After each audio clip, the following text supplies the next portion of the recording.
Hello mga ka-alright, hello mga katigo. Welcome to Budexki TV. Bago nga pala ang lahat mga ka-alright, mga katigo, gusto ko munang pasalamatan yung mga patuloy na nanonood sa akin na mga subscriber kong kakaunti. At kung kayo ay hindi pa nagsusubscribe at patuloy kayong nanonood sa aking mga videos, baka naman po pwedeng pasubscribe na at pa-click na rin yung notification bell para ma-follow nyo or masundan ninyo yung mga susunod kong mga videos. Anyway mga ka-alright, mga katigo, gusto ko pong malaman ninyo na ginawa po itong video ito para lamang po ilahad o ibahagi, lalong lalo na po sa mga katigo natin dyan na hindi pa ho na-experience tong problema namin na experience kay Tigo Pro, at sa mga gusto pang bumili ng Tigo Pro, baka makatulong po ito sa inyo para sa inyong pagdidesisyon kung kayo ay bibili nga ba ng Cherry Tigo Pro or hindi na. Pero yun nga po, katulad ng sinabi ko, i-share ko lang sa inyo yung aming actual na experience dito. So ang naging problema po kasi ni Cherry Tigo 7 nung 2 weeks pa lamang po, ay may narinig na po kaming kakaibang tunog dito sa may makina. So nangyayari po ito kung mag-accelerate ka na po, lalong lalo na po doon pag medyo pataas yung daan. So yung mga first 2 weeks, months, hindi na po namin na-record yung tunog, pero na-i-record po namin yan. Kung natatandaan yung last video namin, yung umakyat kami ng sungay, medyo narinig namin yung tunog na yon, at maganda rin naman na-i-record namin. So bago ko ikwento yung mga pangyayari mga ka-alright, panoorin nyo muna itong video. Yan ang simula. Sa ngayon mababa pa.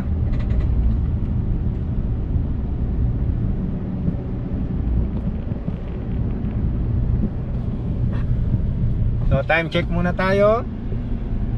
2:06.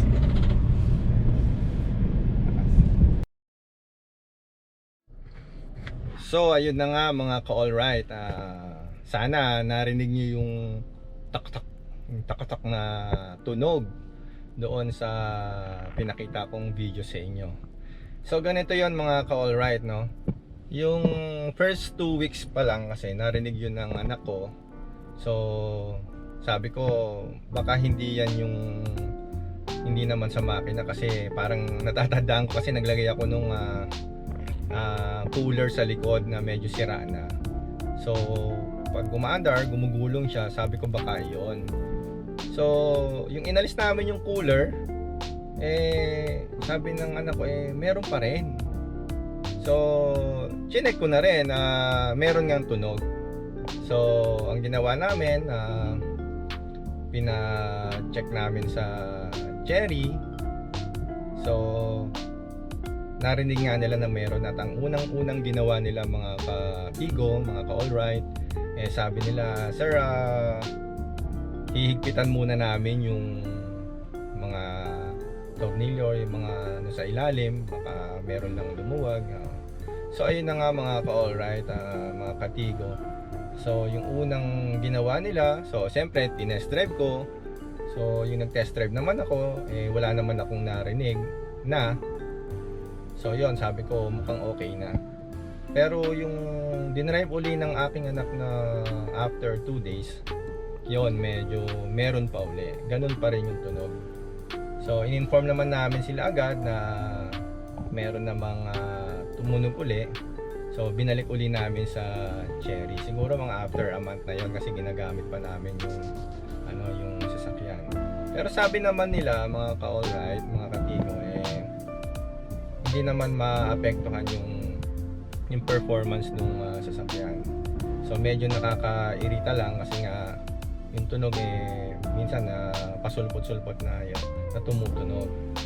So yung pangalawa, sabi na namin, balik na namin. So ang suggestion nung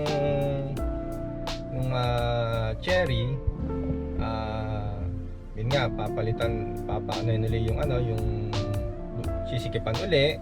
Tapos para may sinabi siya na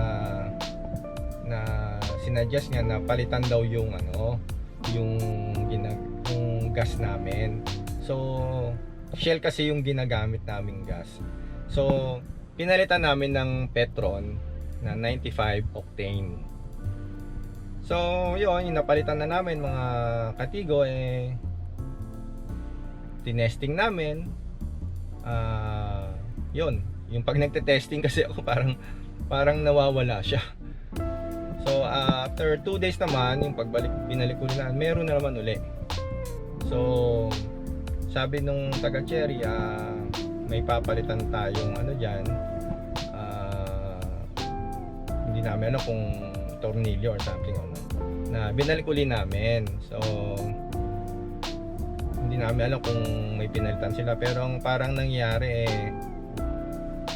may silang hinigpitan naman na engine cover, tsaka yung meron kasing yung dito namin kasi sa merong medyo naka-useless, hinigpitan, inayos nila. So yun, testing uli kami sa pangatlong pagkakataon, mga ka-alright, mga katigo, tinesting ko na naman, wala na naman. So after 2 days naman, ginamit na naman namin. So meron pa rin. So sabi ko sa pinaka ng Cherry, yung kausap ko na service advisor, na siya, humingi na siya ng tulong sa Cherry Philippines kung sino mang hinga niya ng tulong. So nataon naman na okay naman yung usapan namin na mag-i-email na siya. Binigyan niya ako ng isang linggo na para balikan siya. So ayun, nagkataon naman kasi after a week, medyo merong kaibigan yung wife ko, kaibigan yung taga Cherry Philippines.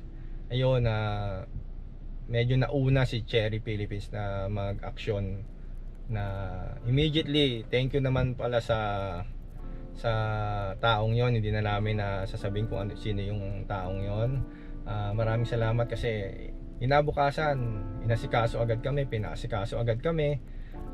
Ang sabi niya kasi, ang pinaka naging problema yun nga, yung sounds na yun irritating, pero hindi naman siya nakaka-apekto sa performance ng sasakyan. So ano nga ba yung naging pinagawa sa aming solusyon para rin na maayos na tong aming sasakyan? So ang ginawa, tinanong kami kung nagpalit na kami ng gas. Sabi namin from Shell to Petron 95 octane, sabi ko. Kasi akala namin yung gasoline station lang yung pinapapalitan, yung brand. Sabi niya, sir, hindi po, ganito po, gawin po ninyong yung Blaze 100. So sabi niya, sir, sigurado ka, ganyan okay naman, sige sir, papalitan namin. So ang suggestion niya kasi, kapag ilagay na sa empty, tapos saka kami magkarga para ma-dominate niya yung 100 octane, which is sa petrol parang 97 lang ata yun, pero ina-advertise na is 100. So pinalitan namin. So tinesting ko agad. So sa awa ng Diyos, wala naman siyang, medyo nawala na yung tunog na sinasabi ko sa inyo. So ayun, 1 week test namin, tapos binalik, yung naubos na yung pinaka full tank namin ng Blaze, pinakargahan kami pinabalik pala kami sa Cherry. So ang ginawa po pala mga ka-alright, mga katigo, meron silang sinasabing inalis daw nila yung program na itong Cherry Tigo Pro at binabaan uli ng bagong program. So anong purpose nun? Ang purpose nun para yung pag naubos na yung 100 octane namin, magkakarga na kami uli nung 95 octane.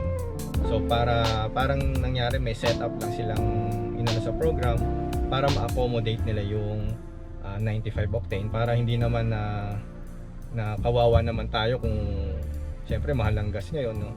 So 100 octane ang ikakarga natin. So ngayon mga katigo, nagkarga na kami ng 95 octane. So far sabi nung anak ko at ako rin naman mukhang nawala naman yung problema. So dati kasi akala namin talaga sa CVT na. So sabi namin parang hindi kasi robot yung gumawa niyan, perfect, parang gano'n. So far yun naman daw pala yung ano talaga, yung nangyari. Although hindi ko lang alam kung sa ibang mga katigo natin dyan ganun din ba yung nangyari sa inyo or naranasan nyo rin ba yung from the 95 octane tapos pinaano kayo ng 100 octane as bumalik. So yun lang naman yung mga ka-alright mga katigo. So far so good naman si Cherry Tigo Pro. Yun, sana tuloy-tuloy na yung pag-ayos nito na 95 octane kasi talagang hindi naman talaga ni-required tayong maglagay ng yung 91. Medyo ano nga daw yung performance. Pero okay na po sa 95 kasi yun naman talaga yung naging usapan nung bumili tayo. So ayun mga ka-alright, mga katigo, sana may natutunan kayo or na dito sa aming shinare na istorya ng aming problema. O sana tuloy-tuloy na para hindi na kami bumalik sa 100 octane. So ayun lang mga ka-alright, mga katigo. Maraming salamat sa panonood ninyo. Sana nakapulot kayo ng aral. Ito po ang inyong Bodexki TV, nagsasabing gusto ko lagi kang alright. Bye!